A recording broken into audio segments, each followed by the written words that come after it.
మహిళ హైడ్రా భయంతో ఉరి వేసుకొని ఆత్మహత్య చేసుకున్నది. కూకట్పల్లి రామాలయం సమీపంలోని యాదవ బస్తీలో నిన్న ఒక మహిళ హైడ్రా భయంతో ఉరి వేసుకొని ఆత్మహత్య చేసుకున్నది. ప్రస్తుతం మనం ఆ మహిళ ఇంటి వద్ద ఉన్నాం. మహిళ డెడ్ బాడీని పోస్ట్ మార్టం కోసం తీసుకెళ్లారు. ప్రస్తుతం వాళ్ళ బంధువుల రోదనలు ఇక్కడ ఆకాశాన్ని అంటున్నాయి. బంధువుల రోదనలు తీవ్రంగా అందరినీ కలిసివేస్తున్నాయి. ఆ మహిళకు 3 బిడ్డలు కాగా అందరికీ తన ఆస్తులను రాసిచ్చింది, కొందరికి ఇండ్లు ఇచ్చింది. అయితే నల్ల చెరువులో కూల్చివేతలో భాగంగా తన బిడ్డకు రాసిచ్చిన ఇల్లు ఎక్కడ అధికారులు కూల్చివేస్తారన్న భయంతో మనస్తాపం చెంది బుచ్చమ్మ ఆత్మహత్య చేసుకుందని బంధువులు ఆరోపిస్తున్నారు. మనం ఇక్కడ బంధువులతో పాటు ఉన్నాం. వాళ్ళని అడిగి అసలు ఏం జరిగింది, బుచ్చమ్మ ఎందుకు మరణించింది, ఎందుకు సూసైడ్ చేసుకోవాల్సి వచ్చింది, ఇలాంటి వివరాలు తెలుసుకునే ప్రయత్నం చేద్దాం.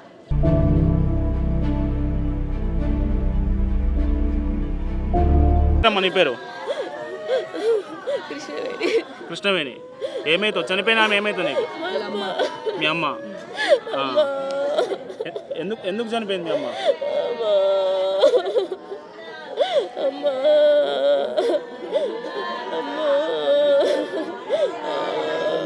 నోటీసులు ఇచ్చారు అధికారులు మీకు? ఏమైనా కూల్ చేస్తారన్న భయంతోనే చనిపోయిందా?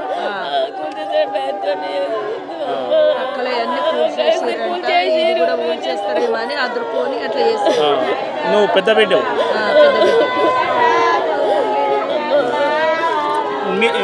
చనిపోయే ముందు ఏమైనా మాట్లాడిందా మీతో? మాట్లాడలేదు. మీ ఎంతకాలం అయింది ఇక్కడికి వచ్చి మీరు? మీ అమ్మాయికి వాళ్ళకి వచ్చి? ఇక్కడనే ఉన్నాము, ఇక్కడనే బట్టి ఇక్కడనే ఉన్నాము. తాత నుంచి ఇక్కడనే ఉన్నాము. ఇప్పుడు మీ లోకల్ ఎమ్మెల్యే కానీ నాయకులు కానీ ఎవరైనా వచ్చారా? ఎవరు రాలేదు. ఇది మనం వాళ్ళ పెద్ద బిడ్డతో మాట్లాడినాము. ఆమె మాట్లాడలేని పరిస్థితిలో ఉంది, చాలా తీవ్రంగా రోధిస్తున్నది. ఇంకొందరితో మాట్లాడి వివరాలు తెలుసుకుందాం. ఇక్కడ చాలా రోదనలు మిన్నట్టున్నాయి. ఏం పేరు నీ పేరు? నరసింహ. వీళ్ళు ఎంతకాలం పాటు ఇక్కడ ఉంటున్నారు? పుట్టి పెరిగిన నుంచి ఇక్కడనే ఇక్కడనే ఉంటారు. మా తాతల ముత్తాతల నుంచి ఇక్కడనే. ఇప్పుడు బుచ్చమ్మ చనిపోవడానికి కారణం ఏమేంటి? ఇప్పుడు అక్కడ చెర్ల కూల కొడుతురు కదా, వీళ్ళు 2 ప్లాట్లు ఉన్నాయి ఆడ. కూతుర్లకు కొనుక్కొని కట్టించింది. 30 ఏళ్ళ పైన అవుతుంది. వాళ్ళు ఎక్కడ నాకు పోగలదని అనుకుంటే మళ్ళీ ఎట్లనో వాళ్ళ ఇంటి పక్కన అన్ని కొలగొట్టారు.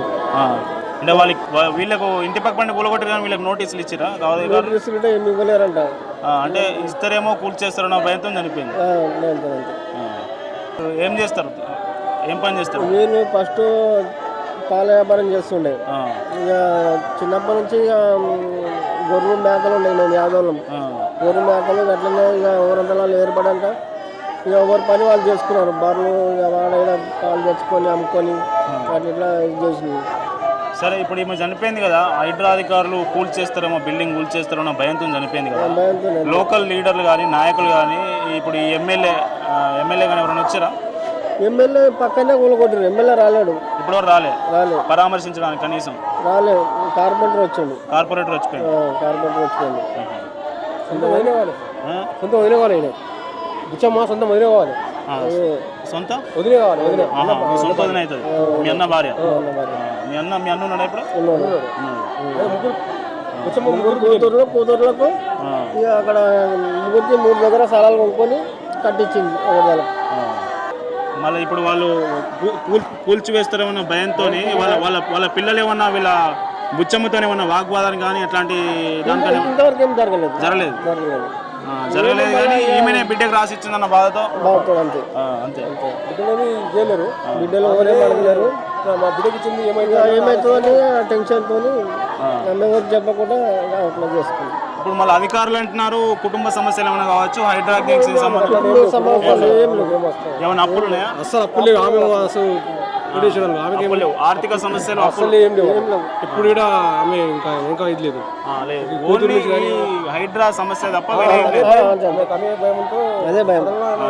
మేము కష్టపడి కొన్నాం కదా, అతమ్మ ఇచ్చింది కాదు, ఎవరు ఇచ్చింది కాదు, మేము కష్టపడి కొన్నాము, కష్టపడి ఇది చేసినాము, లాస్ట్కి వస్తే పరిస్థితి అయిందని చెప్పి అంతేగాని దాని నుంచి ఉంది.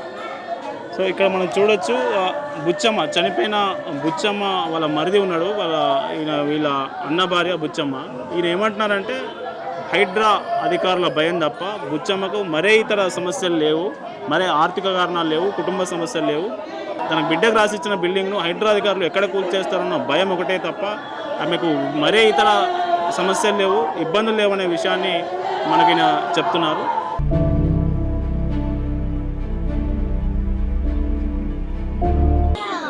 మీకు రాసిచ్చిన బిల్డింగ్ లాస్ట్కి ఉంది నాకు రాసిచ్చింది. పోతుందేమో అని టెన్షన్ తీసుకుందామే, చుట్టుపక్కల కూల కొడుతుండ్రు, ఇవి కూడా పోతాయేమో, ఏమో కాల్ చేయండి కిరాయి వాళ్ళకి ఇట్లా పోతాయి అని అంటుండ్రు అని టెన్షన్ తీసుకుందామే అన్నారంట. కాల్ చేయాలి, కూల కొడతారని అన్నట్టు అన్నారంట. నాకు తెలియదు, మా అమ్మ మా నాన్ననే చూసుకుంటారండి. అమ్మ ఇట్లా అవుతుందమ్మా, చుట్టుపక్కల కూల కొడుతుందమ్మా అని చెప్పింది. మన కూల కొడుతుందని మీరు ఏమన్నా మీకు చెప్పారా? ఇట్లా ఇట్లా అందరికీ కూల కొడతారు, మనది కూడా పోతుంది వచ్చాను మీరు అన్నారు ఏమన్నా మీ అమ్మతో?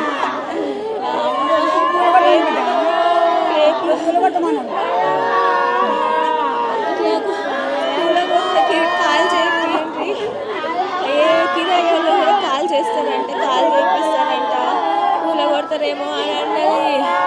నాకు తెలియదు, చుట్టుపక్కల కూల కొట్టిండ్రు, ఇది కూడా కూల కొడతారని భయపడింది మా అమ్మ. వాళ్ళు కష్టం చేసిండ్రు, 3 పిల్లల పెళ్ళిళ్ళు చేసిండ్రు, వాళ్ళ కోసమే కొన్నారు, కట్టించిండ్రు. వాళ్ళు మంచిగా ఉండాలి, వాళ్ళు బతకాలి మంచిగాని వాళ్ళు చేస్తే ఇట్లా అయ్యేసరికి మా అమ్మ భయపడింది. నా పిల్లలకు పెట్టిస్తే నా పిల్లలు మంచిగా ఉండాలనుకుంటే అది పోతే నా పిల్లలు ఎట్లా అని టెన్షన్ తీసుకుంది నా అమ్మ. చూస్తున్నాం. ఇప్పుడు మనం వాళ్ళ బుచ్చమ్మ చిన్న బిడ్డతో మాట్లాడినాం. ఆమె ఏమంటున్నదంటే హైడ్రా అధికారులు తన బిల్డింగ్ని ఎక్కడ కూల్చేస్తారన్న భయంతోనే బుచ్చమ్మ చనిపోయిందని వాళ్ళ చిన్న కూతురు ఆరోపిస్తున్నారు. బుచ్చమ్మకు ఎలాంటి ఆర్థిక సమస్యలు కానీ కుటుంబ సమస్యలు కానీ లేనట్లు మనకు స్పష్టంగా కనిపిస్తున్నది. ఎందుకంటే మనం చూడొచ్చు, దాదాపు 2 ఫ్లోర్ల బిల్డింగ్ ఉంది బుచ్చమ్మకు. ఈ 2 ఫ్లోర్ల బిల్డింగ్తో పాటు 3 బిడ్డల పెళ్ళిళ్ళు చేసింది, వాళ్ళు సెటిల్ అయ్యారు. అయితే బిడ్డలకు రాసిచ్చిన ఇంట్లో నల్ల చెరువు దగ్గరలో ఉండడం, అధికారులు కూల్చివేతలు చేస్తుండడంతో తను ఒక బిడ్డకు రాసిచ్చిన ఇల్లు ఎక్కడ కూలిపోతుందన్న భయాందోళనతోనే ఆమె సూసైడ్ చేసుకున్నట్లు మనకు బంధువులు ఆరోపిస్తున్నారు. ఇంకా బుచ్చమ్మ లాంటి వ్యక్తులు ఇంకెంతమంది చనిపోవాలన్నట్టుగా వాళ్ళు ప్రశ్నిస్తున్నారు. ఈ ప్రభుత్వాన్ని, ఈ నాయకులను నిలదీస్తున్నారు. మీ పేరేం పేరమ్మా? ప్రమీల. ఏమవుతారు మీకు? బుచ్చమ్మ మీకు ఏమవుతుంది? మా పెద్దమ్మ. పెద్దమ్మ ఎట్లా చనిపోయింది ఆమె? ఈ హైడ్రా నోటీస్ వచ్చిందో కరెక్ట్గా తెలియదు, కానీ దానికోసమే కొంచెం టెన్షన్ పడి ఇంకా భరించలేక, టెన్షన్స్కి భరించలేక సూసైడ్ అటెంప్ట్ చేసుకుంది. కాదు, మన హైడ్రాకు ఈమె ఆత్మహత్యకు సంబంధమే లేదని గవర్నమెంట్ అంటా ఉంది. లేదు, సంబంధం ఉంది, ఖచ్చితంగా సంబంధం ఉంది. ఎందుకంటే ఆమె చాలా టెన్షన్గా ఫీల్ అయింది.